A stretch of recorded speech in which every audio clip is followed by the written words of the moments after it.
You weren't meant to live like this. Stop. This is not exhaustion. This is not stress. This is not just life. This is what it feels like when your soul has been ignored for too long.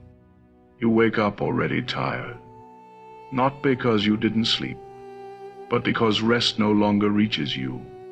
You move through your days, doing everything that is expected of you, showing up, performing, responding, and yet something inside you feels distant, muted, almost forgotten.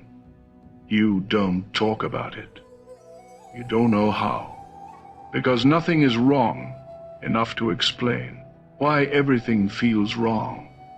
This is the most dangerous state a human being can live in. Not pain, not loss, but quiet disconnection. Because when pain is loud, you fight it. When loss is clear, you grieve it. But when the emptiness is subtle, you normalize it. You call it adulthood. You call it responsibility. You call it maturity.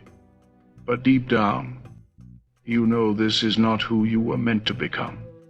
There was a version of you that felt more alive than this, more present, more honest, more awake. And the most unsettling part is not that you changed. It's that you changed slowly enough to convince yourself this was normal. You didn't lose yourself in one moment. You drifted, one compromise at a time, one ignored signal at a time. And now, something inside you is asking a question you can no longer avoid. Is less than #0. 5 hashes greater than. How did I end up living so far from myself? Chapter 1. The first sign you've drifted away. There is a moment most people never talk about, not because it is rare, but because it is unsettling. It does not arrive with chaos. It does not announce itself with pain or disaster. In fact, it often appears when life looks fine from the outside. Your responsibilities are handled. Your routine is stable. Nothing is visibly falling apart. And yet, something inside you feels quietly misaligned. It usually begins as a subtle discomfort, a sense that your days are moving forward while your inner life is standing still. You notice it in moments that should feel meaningful, but somehow don't. Conversations that end without depth, achievements that bring relief instead of fulfillment, even rest that fails to restore you. At first, you explain it away. You tell yourself this is normal, that this is what adulthood feels like, that everyone is tired, distracted, and stretched thin. But the feeling does not disappear. It settles quietly into the background of your life. You begin functioning more than living. Days become lists. Tasks replace presence. Progress replaces purpose. You wake up already thinking about what must be done, instead of why you are doing it. You move through conversations without truly arriving in them. You exist in motion, but rarely in awareness. This is the first real sign of drifting. Not failure, not rebellion, not collapse, but disconnection. You are still doing the right things, but they no longer feel right to you. You are moving in the direction you once chose, yet something inside you no longer recognizes the path. And the most deceptive part is this: nothing forces you to stop. No alarm sounds. No boundary is crossed. No moment demands immediate change. So you continue. You adapt. You normalize the distance between who you are and how you are living. Until one day, you realize that the discomfort you've been avoiding is not a weakness. It is a signal, a quiet reminder that something essential within you has been left behind. Chapter 2. How people drift without ever choosing to leave. No one plans to lose themselves. No one wakes up one morning and decides to live disconnected from who they are. Drifting does not happen through rebellion. It happens through compliance. Through saying yes when something inside you wanted to pause. Through choosing what is expected over what feels true. Through postponing honesty for the sake of stability. At first, the compromises feel harmless, temporary, practical, necessary. You tell yourself, I'll deal with this later. I just need to get through this season. I don't have the space to think about that right now. And life agrees to wait. Days fill up quickly. Schedules tighten. Responsibilities multiply. There is always something urgent demanding your attention, and almost nothing inviting your reflection. So you stay busy.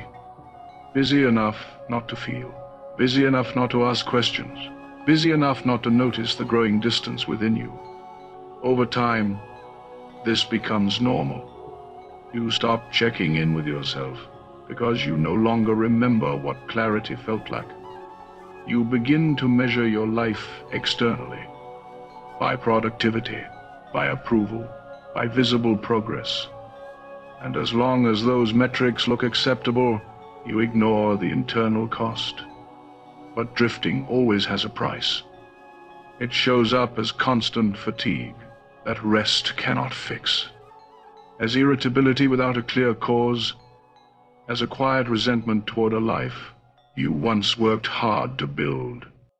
You may not notice the moment you cross the line, because there was no line, only distance. Distance between what you do and what you feel aligned with. Distance between who you present as and who you are when no one is watching. And the longer you live in that gap, the more uncomfortable honesty becomes. Because honesty would force you to confront how long you have been ignoring yourself. So instead, you adapt.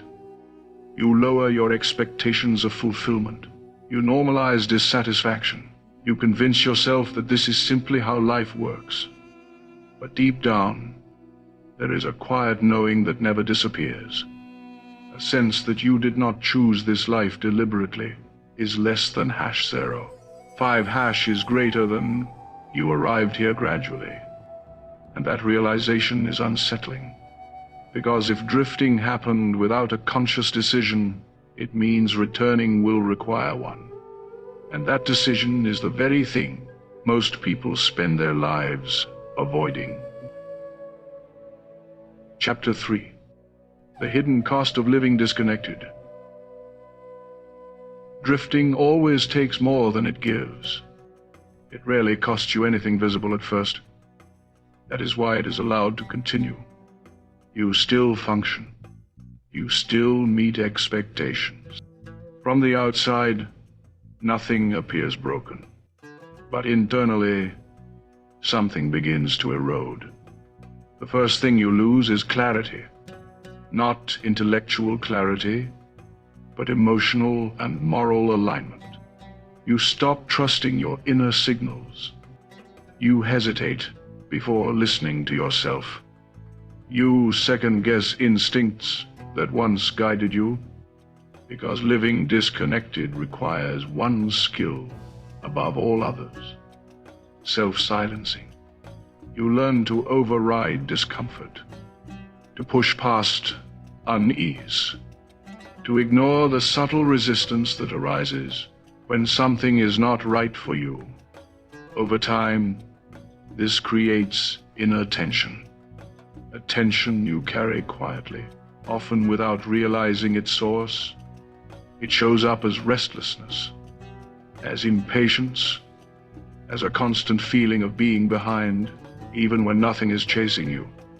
You may become more reactive, more defensive, less present in moments that matter, not because you don't care, but because you are exhausted from holding yourself together. The longer this continues, the more difficult it becomes to remember what genuine alignment feels like.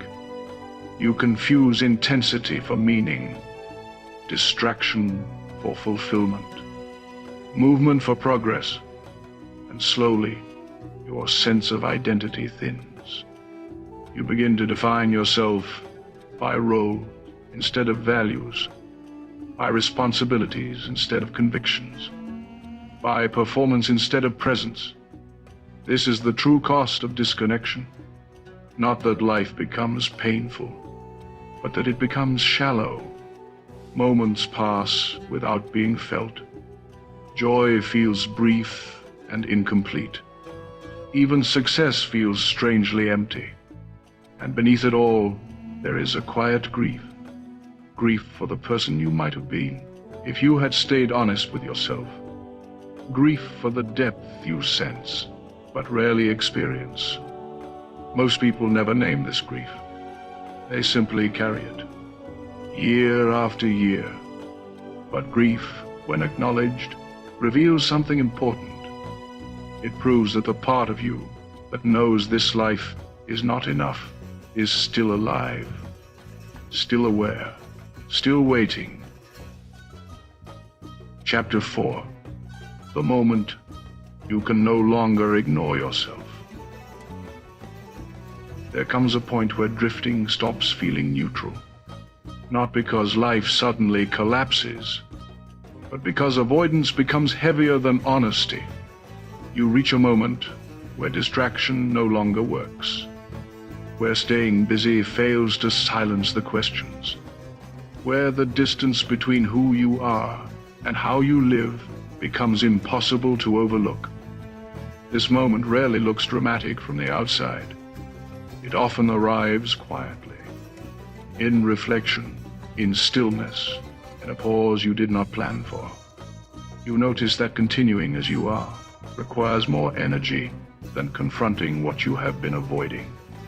The effort it takes to pretend begins to outweigh the fear of change. This is not clarity yet. It is courage beginning to form. Courage does not announce itself loudly. It begins as a quiet refusal to keep lying to yourself, a refusal to keep calling disconnection normal, a refusal to keep shrinking your inner life to fit the shape of your routines. At this stage you may feel uncertain, unstable, exposed, because honesty removes the familiar protections that numbness once provided. You begin to see your life more clearly. Not just what you do, but why you do it. And this awareness can feel uncomfortable. It forces you to acknowledge how long you have postponed alignment. But awareness is not punishment. It is preparation. Preparation for living deliberately, instead of automatically. For choosing with intention, instead of default. This moment does not demand immediate action. It does not require dramatic change. It simply asks for honesty. Honesty about what no longer fits. Honesty about what feels empty. Honesty about the life you can no longer ignore. Most people turn away at this point. They retreat into comfort. They choose familiarity over truth. But those who stay with the discomfort discover something essential. That alignment is not something you find externally. It begins the moment you stop betraying yourself. This is the quiet turning point. Not the end of drifting, but the end of pretending it doesn't matter. What have we learned? That drifting does not happen suddenly. It happens quietly, through small compromises that feel harmless in the moment. We learned that disconnection is rarely dramatic. It wears the disguise of normal life, routine, responsibility, stability. And because it looks acceptable from the outside, it often goes unchallenged for years. We learned that the absence of pain does not mean the presence of alignment. You can function, perform, and succeed while slowly losing touch with yourself. We learned that discomfort is not a flaw. It is information, a signal that something essential is being neglected. We learned that ignoring that signal comes with a cost, not always in failure, but in shallowness, in emotional distance, in a quiet grief for the life you sense but do not live. We learned that clarity does not arrive when everything feels safe. It begins when honesty becomes unavoidable. And perhaps most importantly, we learn that awareness itself is already movement. The moment you recognize that this life no longer reflects who you are no longer drifting blindly. You may not have answers yet. You may not know what comes next. But the simple act of seeing the truth changes your direction, because you were never meant to live disconnected from yourself.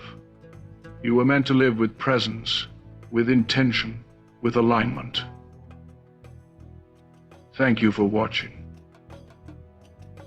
Thank you for staying with this reflection. Not everyone is willing to sit with questions like these. If something in this message stayed with you, don't rush to resolve it. Let it remain present. Let it speak. Awareness begins quietly, and it grows through attention. Where this path leads will become clearer with time, and what comes next is only meaningful if you are willing to stay honest with yourself